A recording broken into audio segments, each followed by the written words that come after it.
Hello guys, इस video में हम लोग बात करेंगे फीटल सर्कुलेशन के बारे में। ये एक बहुत इंपॉर्टेंट टॉपिक हो जाता है क्योंकि ये पीडियाट्रिक्स में इसका बहुत यूज होता है और मेडिसिन में भी कंजेनाइटल हार्ट डिजीज़ में इसको पढ़ते हैं और उसके लिए हम लोग रेडियोलॉजी में भी ये इम्पॉर्टेंट हो जाता है। तो इसको हम लोग काफ़ी इजीली तरीके से समझेंगे, सिंपल से डायग्राम बना के, ताकि ये कभी ना भूले, इसका कंसेप्ट हमेशा के लिए बन जाए। तो आइए शुरू करते हैं इस वीडियो में। फीटल सर्कुलेशन के लिए सबसे इम्पॉर्टेंट थिंग क्या है? प्लेसेंटा, जो कि मदर के ब्लड को पहुंचाएगा फीटस में। ये फीटस है हमारा प्लेसेंटा। ठीक, अब यहाँ से आती है हमारी अम्बलाइकल वेन, चूँकि दो होती है, right and left umbilical when, लेकिन केवल एक ही बचता है, लेफ्ट वाला। राइट वाला इसी में मर्ज रहता है। अब दूसरा होता है हमारा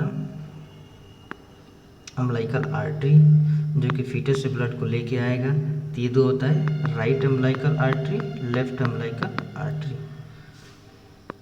ठीक, अब ये चूँकि किस में होता है? अम्बलाइकल कॉर्ड के अंदर ये चीज़ें होती हैं।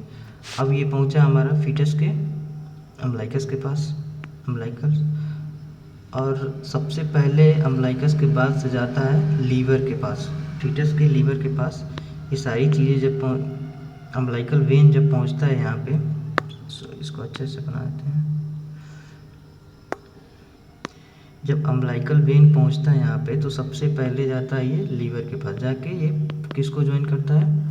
पोर्टल सिस्टम को जाके ज्वाइन करता है ये। अब इसको जाना है फीटस के हार्ट में, हार्ट ये बना देते हैं। ये राइट एट्रियम, ये left right ventricle, left atrium, left ventricle. इसको राइट एट्रियम में जाना है, तो राइट एट्रियम जाने का दो रास्ता है, या तो एसपीसी के थ्रू जाए या तो आईवीसी के थ्रू जाए। तो ये इस आईवीसी को ज्वाइन करता है, पोर्टल वेनस सिस्टम से इस आईवीसी को ज्वाइन करता है। किसके थ्रू? ये एक चैनल होता है, साइनोसॉइडल चैनल, जिसको हम लोग बोलते हैं डक्टस वेनोसस। सो प्लेसेंटा के थ्रू अम्बलाइकल वेन से ब्लड आया, अम्बलाइकल वेन अम्बलाइकस के थ्रू होते हुए लीवर के पास गया, लीवर में जाके पोर्टल सिस्टम को ज्वाइन किया, पोर्टल सिस्टम से आईवीसी को ज्वाइन किया। किसके थ्रू? डक्टस वेनोसस के थ्रू। अब ये डक्टस वेनोसस के थ्रू आईवीसी को ज्वाइन किया, आईवीसी को ज्वाइन करने के बाद ब्लड कहाँ चला गया? राइट एट्रियम में। अब इसका, इस डायग्राम का काम खत्म। अब आते हैं डिटेल हार्ट के स्ट्रक्चर पे। ये फीटस का हार्ट है, ठीक। Right atrium, left atrium, right ventricle, left ventricle. अब इस फीटस हार्ट के बारे में कुछ चीज़ें बता देते हैं कि ये राइट वेंट्रिकल से क्या निकलता है? Pulmonary trunk. हमारा पल्मोनरी ट्रंक राइज होता है, यहाँ से एओर्टा। अब पल्मोनरी ट्रंक कहाँ जाता है? ब्लड को प्यूरिफाई करने के लिए जाता है हमारे लंग के पास। जनरली तो ये होता है, फीटस में भी है, सारा व्यवस्था बना के रखा गया है। लेकिन फीटस में क्या दिक्कत है कि अभी लंग मेच्योर नहीं है, इमेच्योर लंग है, इमेच्योर है लंग अभी। तो क्या होगा? कोलैप्स स्टेट में है अभी, तो फंक्शन उतना नहीं कर रहा है। ये जो पल्मोनरी ट्रंक है, अब ये फंक्शन नहीं कर रहा है, तो अगर ब्लड यहाँ पे आएगा भी तो कोई काम हो नहीं पाएगा। इसलिए क्या होता है, गॉड ने यहाँ पे इसको पल्मोनरी यहाँ पे हाइपरटेंशन कर दिया। यहाँ पे प्रेशर बहुत ज़्यादा है, कॉन्स्ट्रिक्टेड रहता है ये वेसल, ताकि ये जो ब्लड अगर यहाँ से लीक आउट होके आए भी तो ज़्यादा से ज़्यादा इसमें लंग में ना जाए, क्योंकि लंग में जाने का कोई फ़ायदा ही नहीं होगा। तो अब देखते हैं आगे। ब्लड आईवीसी के थ्रू, यहाँ तक हमने देखा था कि डक्टस वेनोसस के थ्रू आईवीसी में गया, आईवीसी के थ्रू राइट एट्रियम में आया। अब राइट एट्रियम में आने के बाद ये ब्लड हमारा राइट एट्रियम में आ गया। अम्बिलिकल वेन से होते हुए। यहाँ पे सुपीरियर वेना कावा का भी ब्लड आ रहा है फीटस के हेड रीजन से, दोनों की मिक्सिंग होगी यहाँ पे। लेकिन अगर हम पूछे कि ज़्यादा ऑक्सीजनेटेड ब्लड किसका होगा, तो आईवीसी का ज़्यादा ऑक्सीजनेटेड ब्लड होगा। क्यों? क्योंकि इसमें अम्बिलिकल आर्टरी का मदर से फ्रेश ब्लड आया है, इसलिए ये ज़्यादा ऑक्सीजनेटेड है। तो अगर ये ब्लड ज़्यादा से ज़्यादा राइट एट्रियम से अगर राइट वेंट्रिकल में जाता है और राइट वेंट्रिकल से ये लंग की तरफ बढ़ेगा, तो वेस्टेज है एक तरह से, क्योंकि इधर कोई फ़ायदा नहीं है। इसलिए गॉड ने क्या किया, क्रिएट किया, क्योंकि हम लोग को बॉडी में सप्लाई करना है पूरे बॉडी में, तो बॉडी में सप्लाई करने के लिए एओर्टा यानी इस रीजन में आना है, ब्लड को यहाँ से यहाँ पे आना है। तो अब क्या करें, इसके लिए गॉड ने यहाँ पे कनेक्शन बनाया, एक कनेक्शन बनाया जिसको हम लोग बोलते हैं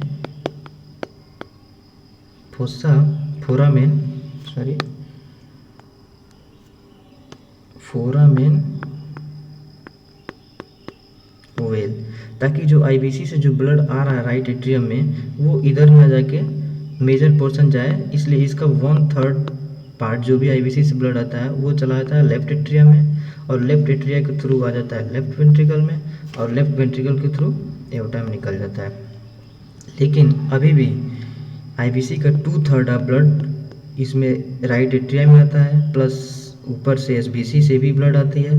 तो ज़्यादा ब्लड, देखिए जनरली हमारे हार्ट में क्या होता है कि लेफ्ट एट्रियम प्रेशर ज़्यादा होता है, लेफ्ट साइड में पूरा प्रेशर ज़्यादा होता है, राइट साइड में कम होता है। बच्चों में क्या होता है कि राइट साइड में प्रेशर ज़्यादा होता है, इसलिए यहाँ पे प्रेशर के चलते ये इधर फोरामेन ओवेल के थ्रू लेफ्ट एट्रियम में जा रहा है ब्लड, और लेफ्ट एट्रियम के थ्रू लेफ्ट वेंट्रिकल में जा रहा है। अब हम क्या करते हैं, अब यहाँ पे अभी भी बहुत सारा ब्लड बचा है, 2/3 part of IVC plus SBC दोनों का ब्लड बचा हुआ है। अब ये ब्लड आएगा राइट वेंट्रिकल में, और राइट वेंट्रिकल में आने के बाद पल्मोनरी ट्रंक के थ्रू निकलने की कोशिश करेगा, कहाँ पे, लंग के पास। लेकिन लंग के पास जा नहीं पाएगा, जाएगा भी अगर तो बहुत कम ब्लड जाएगा, तो लंग के पास जा नहीं पाएगा क्योंकि यहाँ पे प्रेशर बहुत ज़्यादा है। अगर ऐसा नहीं होगा तो ये तो सारा ब्लड वेस्ट हो जाएगा। लेकिन गॉड ने एक और कनेक्शन सिस्टम बनाया कि ये ब्लड वेस्ट ना हो, इसलिए क्या किया, गॉड ने एक यहाँ पे कनेक्शन सिस्टम बनाया, ताकि ये जो ब्लड है मजबूरन जब यहाँ से लौटे तो ये इसके थ्रू इस एओर्टा में आ जाए, और ये ब्लड दोनों मिल के बॉडी को सप्लाई करे लोअर पार्ट को। तो एओर्टा जनरली ऐसे होता है। तो इसका जो डिसेंडिंग पार्ट है, ये जो कनेक्ट हो रहा है डिसेंडिंग पार्ट में, और ये हमारा पल्मोनरी ट्रंक होता है। तो ये डिसेंडिंग पार्ट में कनेक्शन बनाता है पल्मोनरी ट्रंक का और एओर्टा का। इस कनेक्शन को हम लोग बोलते हैं, इस कनेक्शन को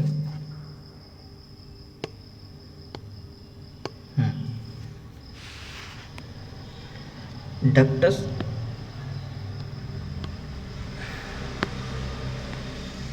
ये कनेक्शन है हमारा डक्टस आर्टरियोसस, इसको येलो से बनाते हैं। तो देखिए एक तरह से कितने जगह गॉड ने एक डिफरेंट कनेक्शन बनाया। एक तो हमारा बनाया है डक्टस वेनोसस का, फिर दूसरा कनेक्शन बनाया गया यहाँ पे फोरामेन ओवेल का, ताकि ब्लड राइट एट्रियम से लेफ्ट एट्रियम की तरफ मूव कर जाए इधर। तीसरा कनेक्शन बनाया गया हमारा यहाँ पे डक्टस आर्टरियोसस का। अब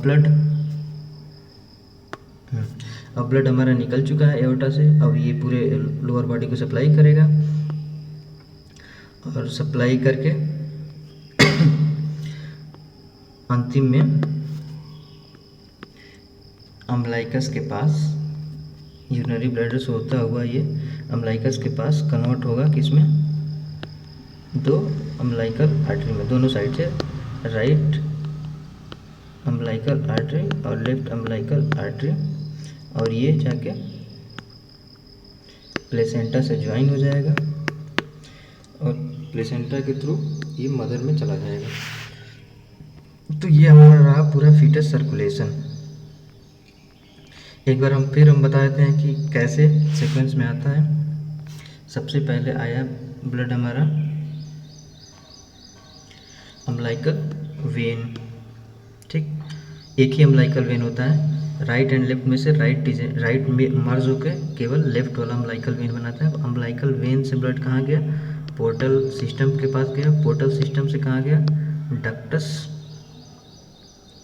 वेनोसस, ठीक। डक्टस वेनोसस के थ्रू कहाँ गया, ये गया आईवीसी। आईवीसी के थ्रू कहाँ गया, राइट एट्रियम। अब राइट एट्रियम से हमारे पास दो ऑप्शन बन गया, एक तो फोरामेन ओवेल के थ्रू सीधे लेफ्ट एट्रियम में चला गया, एक राइट एट्रियम से राइट वेंट्रिकल में गया कुछ ब्लड, और राइट वेंट्रिकल से कहाँ गया, पल्मोनरी ट्रंक में गया। अब ये लेफ्ट एट्रियम से कहाँ गया ब्लड, लेफ्ट वेंट्रिकल में गया, और लेफ्ट वेंट्रिकल से ब्लड कहाँ गया, एओर्टा में गया। अब यहाँ पे एक कनेक्शन बना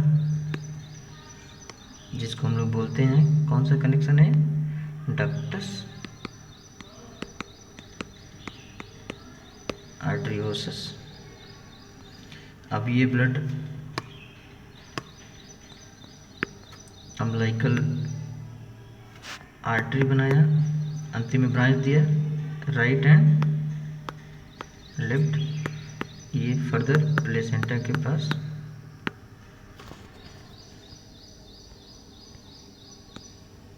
चला गया।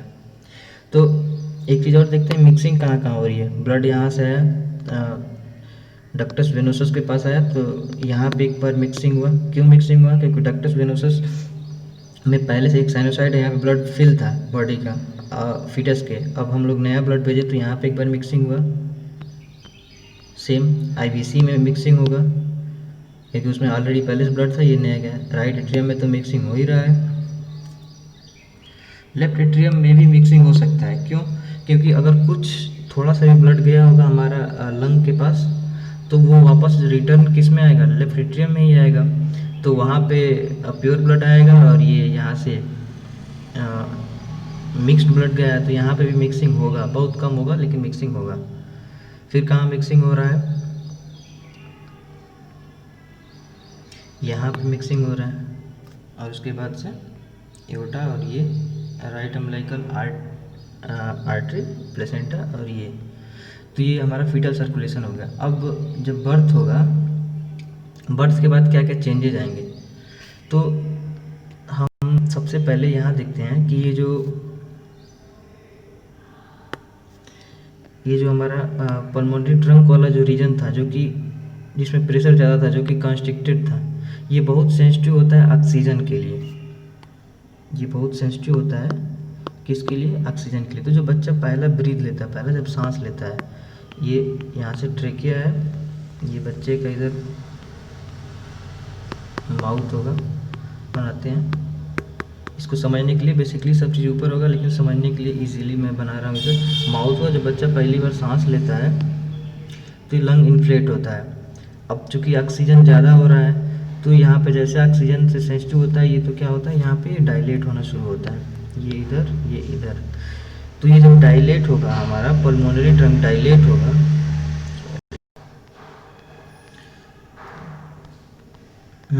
तो यहाँ पे जब पल्मोनरी ट्रंक हमारा डायलेट हो जाएगा, तो जो ब्लड हमारा मजबूरन जा रहा था डक्टस आर्टरियोसस के थ्रू, अब ये ब्लड इधर नहीं मूव करके मूव कर जाएगा हमारे लंग्स की तरफ।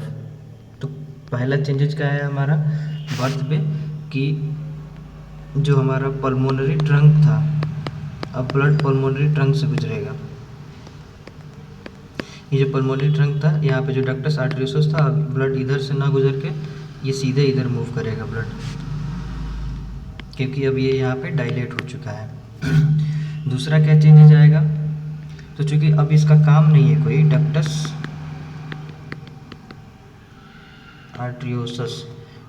आर्टरियोसस का ये क्लोजिंग हो जाता है। ये फंक्शनल क्लोजिंग लगभग एक दिन के अंदर अंदर हो जाता है, और एनाटोमिकल पूरी तरह से बंद होने में, फाइब्रोज होने में कुछ समय लगता है, लेकिन फंक्शनली जल्दी ही बंद हो जाता है, एक दिन के अंदर ही। अब डक्टस आर्टरियोसस डिजेनरेट होके किसके फॉर्म में बचेगा, रेमिनेंट, तो ये लिगामेंटम आर्टरियोसम,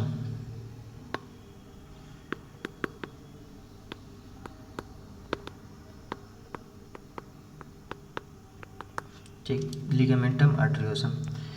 अब चूँकि ब्लड अब अम्बलाइकस से आ नहीं रहा है, प्लेसेंटा से आ नहीं रहा है, तो अब इस डक्टस वेनोसस का भी कोई काम नहीं बचा। जन्म के बाद से डक्टस वेनोसस का भी कोई काम नहीं बचा, तो डक्टस वेनोसम भी अब फाइब्रोस और डिजेनरेट होगा। किसके फॉर्म में होगा? तो ये बनाएगा लिगामेंटम वेनोसस। अब यहाँ पे हम लोगों ने देखा था कि एक होल था, इसको हम लोग फोरामेन ओवेल बोल रहे थे। ये वर्क कैसे करता था? यहाँ पे ब्लड आता था राइट एट्रियम से, लेफ्ट एट्रियम की तरफ ब्लड जाता था, लेकिन अब यहाँ पे लंग से पूरा ब्लड आएगा काफ़ी प्रेशर से, तो अब लेफ्ट एट्रिया का प्रेशर ज़्यादा होगा as compare to right atria से। तो ये कैसे क्लोज होगा? ये फोरामेन ओवेल होता है, ये सेप्टम सेकेंडम से बना होता है और इस पे एक वाल्व की तरह काम करता है हमारा सेप्टम प्राइमम। ये हमारा लेफ्ट एट्रिया है, ये हमारा राइट एट्रिया है। तो यहाँ पे प्रेशर बहुत ज़्यादा राइज होने के चलते ये इस पर प्रेशर लगाएगा और ये वाल्व इसको धीरे धीरे क्लोज कर देगा। तो फंक्शनली क्लोज हो जाता है तुरंत ही, लेकिन एनाटोमिकली धीरे धीरे पूरा फाइब्रोस होकर बंद हो जाता है। और कुछ % लोगों में ये क्लोज ही नहीं होता है, तो कंजेनाइटल हार्ट डिजीज के फॉर्म में अपीयर होता है। तो कितने चेंजेस हो गए हमारे पास? ये डक्टस आर्टरियोसस बर्थ के बाद से लिगामेंटम आर्टरियोसम में चला गया क्योंकि इसका कोई काम नहीं है। ये डक्टस लीवर के पास, ये डक्टस वेनोसस कन्वर्ट होकर चला गया लिगामेंटम वेनोसम में, और ये फोरामेन ओवेल कन्वर्ट हो गया फोसा ओवेलिस में।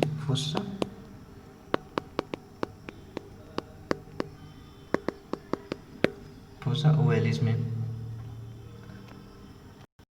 अब हमारे पास दो और चीज़ें बच रही है जो कि अब अननेसेसरी हो गई, क्योंकि अम्बलाइकल कार्ड काट दिया जाएगा बर्थ के समय पे। अच्छा, बर्थ के समय पे सबसे पहले क्या काटेंगे हम लोग? अम्बलाइकल वेन काटेंगे, अम्बलाइकल आर्टरी। तो अम्बलाइकल आर्टरी सबसे पहले काटेंगे। क्यों?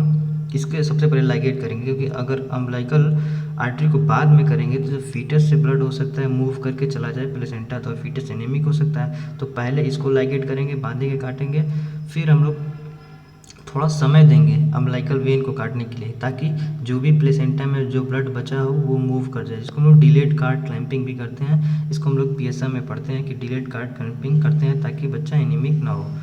तो अब तब जाके अम्बलाइकल वेन को काटते हैं। तो अब ये यहाँ से काटने के बाद से ये रेमिनेंट बचेंगे। अब इसका क्या होगा? जो अम्बलाइकल वेन था वो कन्वर्ट हो जाएगा किसमें? फाइब्रोस होकर लिगामेंटम टेरिस में।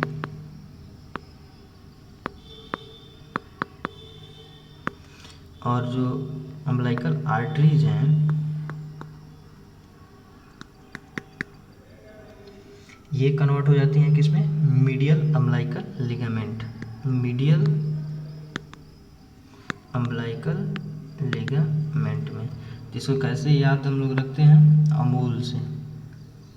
मतलब कि अम्बलाइकल आर्टरी, ये आर्टरी किसमें कन्वर्ट हो जाता है? मीडियल अम्बलाइकल लिगामेंट में। तो ये चीज़ें जो चेंजेज होती हैं बर्थ के बाद से, बहुत सारी चेंजेज होती हैं। तो